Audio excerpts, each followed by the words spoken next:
All right, you guys, we're back with another video, and this is part 2 of the fast food series, I should say, because this is the second fast food video I've done after Tim Hortons. A McDonald's manager being stabbed to death by one of her very own employees. We don't know what the motive was other than being sent home early.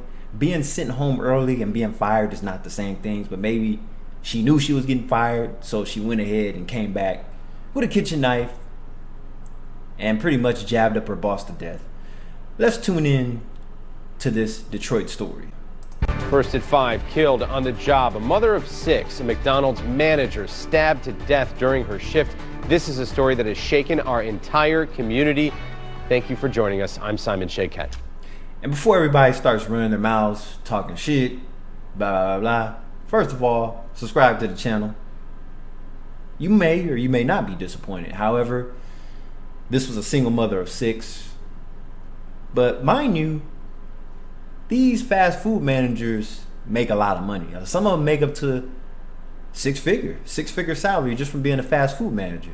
Not saying that that's easy, because managing people is never easy, especially when they're all young and there's employees fighting each other, riff-raff, dealing with customers, etc., etc. But part 2, this is in Detroit. This isn't normal anywhere, so we're not even going to get into it as far as demographics. And I'm Carolyn Clifford. Our hearts are heavy as we think about the family and friends of 39-year-old Jennifer Harris. Loved ones left searching for answers. They tell us Jennifer was kind, hardworking, deeply loved. I could tell she had some nice, pretty teeth. Look good for 39. Okay. It's just unfortunate she had to lose her life to some young punk.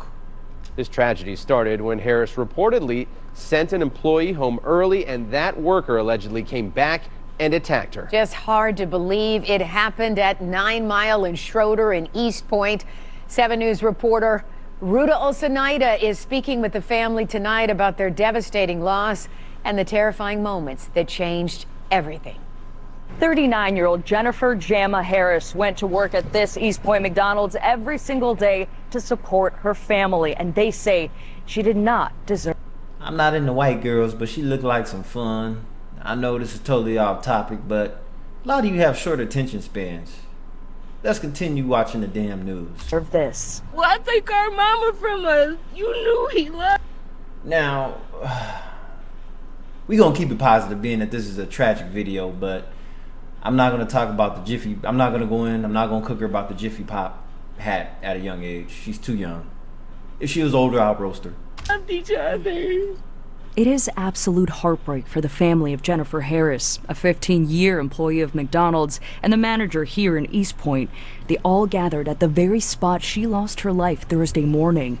Police say it was a senseless act caused by a simple argument. There was a dispute between 2 co-workers, and one co-worker was sent home as a result of the dispute. That co-worker, a 26-year-old Eastpointe resident, then allegedly returned hours later with a kitchen knife and stabbed Jennifer multiple times.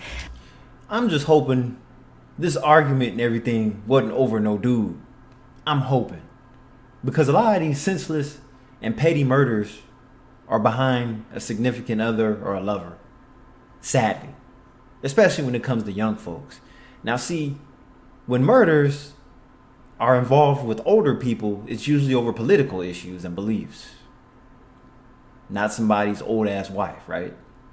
A customer and licensed CPL holder, noticing the violence, fired a single shot into the air to put an end to what he was seeing. Nobody was hit by the gunshot, but it did stop the assault. The suspect dropped the knife and started running away from the location. That Good Samaritan then detained the suspect before she could get far until police arrived and took her into custody.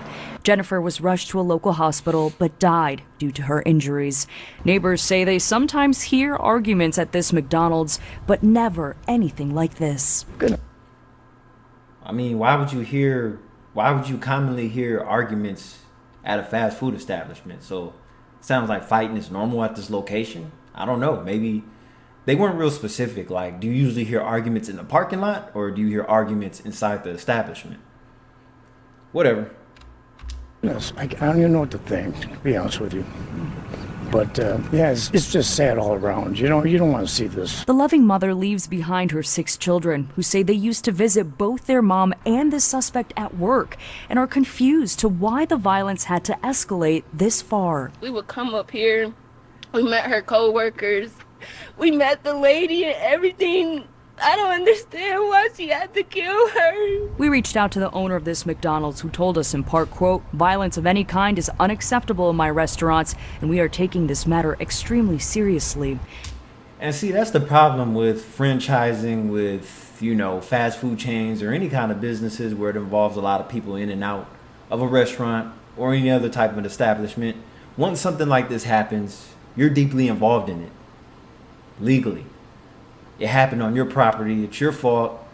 You should have had this and this and that to prevent that. And, you know, so, I mean, we think of a lot of ways to get money, entrepreneurship and all this, but this is the concept. These are things you have to deal with when bodily harm happens between individuals. And the owner could even get sued along with the organization. That's just how that goes. Meanwhile, the family says Jennifer will be remembered as selfless and kind, her memory never forgotten. My mama, she woke up every day and went to work for us. My mama died trying to take... I mean, yeah, it's too bad for the kids because now they don't have a mother. They said she was the best mom in the world. And I guess they were really good friends with the suspect, which was 26 years old, so she's way younger than their mother. That's a 13-year age difference. Not that that's real important, but how close were they? Like, did they know each other's relatives at that too? It sounded like a lot of time was spent outside of the establishment too. Take care of us. Anyone who witnessed this incident is asked to call Eastpointe Police. Meanwhile, this case has already been sent to the Macomb County Prosecutor's Office for review. In Eastpointe, I'm Rudolph Sinaida, 7. Yeah, that's unfortunate, man. So it's like now, what's the future of the children's living situations? Are they going to live with a cousin, an auntie, an uncle, another relative local in the area? We don't know. And that's part 2. Where do the children go when something like this happens? I mean, does it really matter? Because it's not going to erase the trauma or bring their mother back. Hopefully, they don't have to go to any kind of shelter or anything. They could just, if anything, upgrade their life. I mean, we never know what the outcome of this is going to be. It's pretty obvious that, you know, money's not going to be an issue because there's GoFundMe and whatever the court could throw at them to, you know, for support, local aid. Anyway, this is Kai DeVeo.